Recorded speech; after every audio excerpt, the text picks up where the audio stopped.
וזה בדיוק מה שדיברנו קצת שבוע שעבר על מגילת אסתר, שהקדוש ברוך הוא נסתר בתוך החיים, אבל בגלות אנחנו מוצאים הרבה פעמים גילויי פנים, מדי פעם הקדוש ברוך הוא מסתכל דרך החלון ומסתתר, מסתכל ומסתתר. כשהוא מסתכל יש הארת פנים, יש נס לאו, הרבה פעמים ראית ניסים אצלך בחיים, אל תיתן להם לעבור, להבזקים האלה, אל תיתן להבזקים האלה לעבור. ראית הבזק כזה, עכשיו תפוס ב10 אצבעות ותהיה עבד השם. וזה מה שכתוב אצל יתרו. וישמע יתרו, שמע שמע קריאת ים סוף, מיד בא להתגייר. ראית איזה הבזק, מיד תקבל על עצמך איזה חיזוק. וזה הגדולה של יתרו. והרבה פעמים בחיים שלנו אנחנו הולכים בעטלה, הולכים בחושך, עלתה, לא רואים כלום, חושך. ולפעמים הקדוש ברוך הוא מחייך. וכל אחד מה שקורא לזה רבנו תם, ימי אהבה, ימי שנאה, מביא את זה גם על אשור. כל אחד יש לו ימים של דאון, וימים של מעכשיו אני אהיה צדיק. ויש ימים של נפילות, יאללה, רק שיגמר היום הזה כבר, לא מסתדר לי טוב. ככה זה כל אחד. למשל, למה הדבר דומה לאיזה מלך אחד, בזה מסיים. היה איזה מלך אחד שהיה לו עמק של ברקים, חושך מצרים, ומדי פעם יש ברקים. והמלך הזה הביא את 3 עבדים שלו, וכשהוא הביא אותם, 3 עבדים שחטו לו. ואמר להם, בסוף העמק יש הר, מאחורי ההר יש ג'יפ עם מפתחות. מי שיעבור את העמק הזה, זה חי. מי שלא יעבור את העמק הזה, ייפול, יש פה הרבה בורות, ייפול וימות.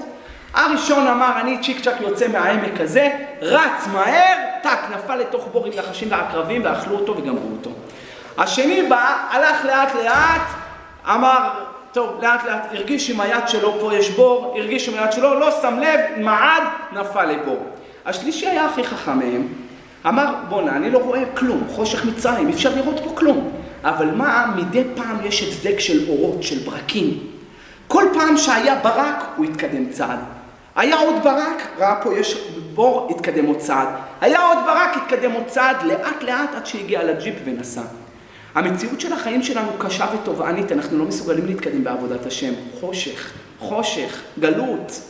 אבל כל פעם שיש ברק, יש הצצה של הקדוש ברוך הוא, הארת פנים, תתקדם עוד צעד בעבודת השם. אל תוותר על הברק הזה ותעמוד במקום. היה לך איזה שיחת חיזוק, תקבל על עצמך עוד צעד. ראית עוד השגחה וגילוי פנים, תקדם עוד צעד בעבודת השם. עד שאתה תגיע למטרה הנחשפת להיות עבד השם ולהתקרב אליו. אבל חייב לתפוס צעדים בכל הבזק כזה. יתרו זה מה שהוא עשה. ראה ברק, מכת ברק, אדירה, לא בשבילו, בשביל אחרים, ולא עשה צעד אחד. את כל מה שהוא יכל לראות כשהוא ראה, הוא רץ עד הסוף, הגיע והתגייר. ולכן תראו איזה מעלה גדולה יש לגוי. גוי שהתגייר ויתר פרשה בתורה, וזכה לשבח לדורות עולם, עד סוף כל הדורות. ומה הדבר הכי גדול בעיניי אצל יתרו? שזכה לחתן כמו משה. מי לא היה רוצה חתן כמו משה? זה לא חתן סתם, איזה אחד תלמיד חכם, היום כולם יהיו תלמיד חכם. משה רבנו, מי זכה, את מי הוא הכניס למשפחה שלו? יתרו זכה והכניס למשפחה שלו את משה.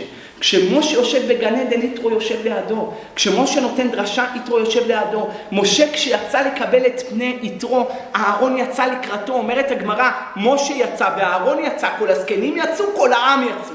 איזה גדולה עשו ליתרו, שכולם באו לקבל את פניו. בזכות מה? בזכות שהוא איש אמת. וראה הבזק של ברק ועשה צעד. אבל לא עשו לו. הוא לא ראה בעיניים 10 מכות בפתיחת ים סוף.